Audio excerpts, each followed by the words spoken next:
cheese making had been in Bandon since the late 1800s. It was bought by another company and torn down about 20 years ago.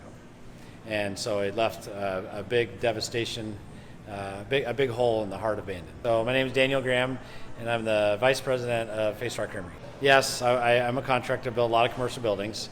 Matter of fact, this one we built from the point we painted a little pink line on the gravel to the grand opening was 6 months and 15 days to the day. Tell them that story about like when you were about halfway through and you're standing up there on the loft up there. So we're obviously in a creamery, and Greg and I were putting the building together, and we were about halfway done.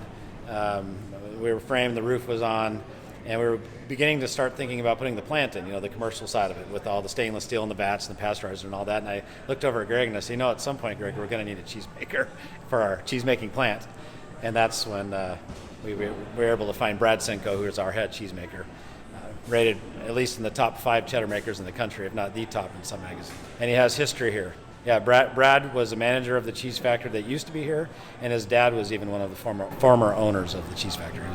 Max Cinco. So my dad's Brad Cinco. He's the head cheesemaker here and part owner at Face Rock Creamery. And I've been working for him since I was 15. And you have history here. Yeah, so my grandfather owned the Bandon Cheese Factory. So do you think cheese is in your blood? Yeah, yeah. Cheese is in my blood for sure. Yeah, I'm probably gonna be doing this for the rest of my life, honestly. So. Well, it helps put Bandon back on the map. Bandon is on the map for a couple of other things too. I mean, we have Bandon Dunes Golf Course, which is world renowned, so people know about Bandon. We obviously have great beaches here, being on the coast.